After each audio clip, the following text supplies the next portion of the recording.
He walked out, and all around Kira the nurses continued their flurry of action, wrapping the baby for burial, scrubbing down the equipment, sopping up the blood. The mother cried, forgotten and alone. Ariel had been inseminated artificially, and there was no husband or boyfriend to comfort her.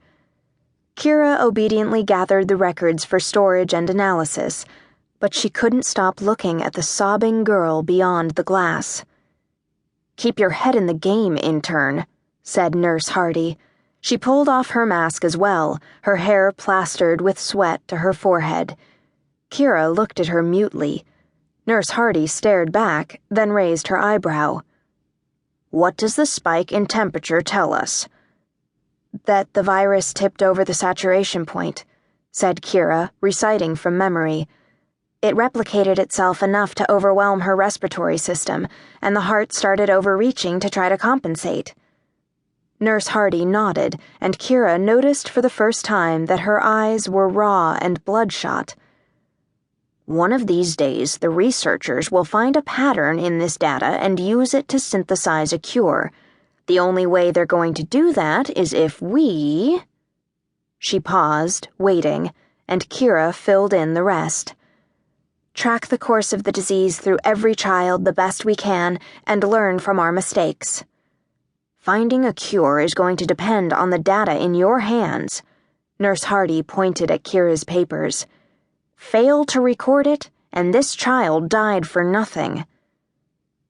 Kira nodded again, numbly straightening the papers in her manila folder. The head nurse turned away, but Kira tapped her on the shoulder.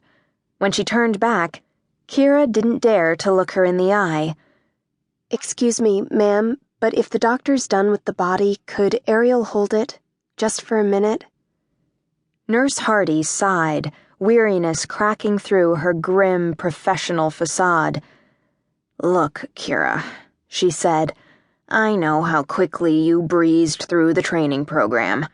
You clearly have an aptitude for virology and RM analysis, but technical skills are only half the job. You need to be ready, emotionally, or the maternity ward will eat you alive. You've been with us for 3 weeks. This is your 10th dead child. It's my 982nd. She paused, her silence dragging on longer than Kira expected. "You've just got to learn to move on." Kira looked toward Ariel, crying and beating on the thick glass window. "I know you've lost a lot of them, ma'am," Kira swallowed, "but this is Ariel's first."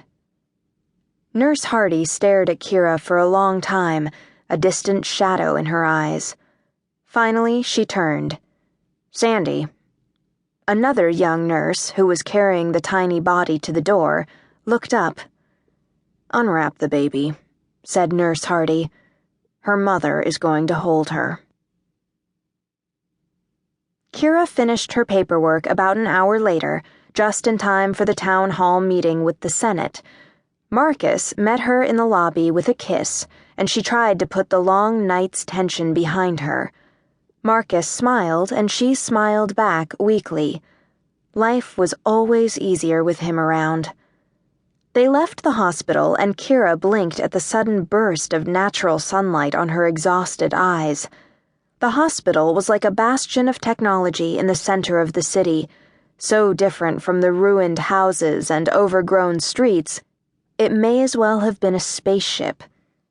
The worst of the mess had been cleaned up, of course, but the signs of the break were still everywhere, even 11 years later. Abandoned cars had become stands for fish and vegetables, front lawns had become gardens and chicken runs. A world that had been so civilized, the old world, the world from before the break, was now a borrowed ruin for a culture one step up from the Stone Age. The solar panels that powered the hospital were a luxury most of East Meadow could only dream of. Kira kicked a rock in the road. "I don't think I can do this anymore." "You want a rickshaw?" asked Marcus. "The Coliseum's not that far." "I don't mean walk," said Kira. "I mean this, the hospital."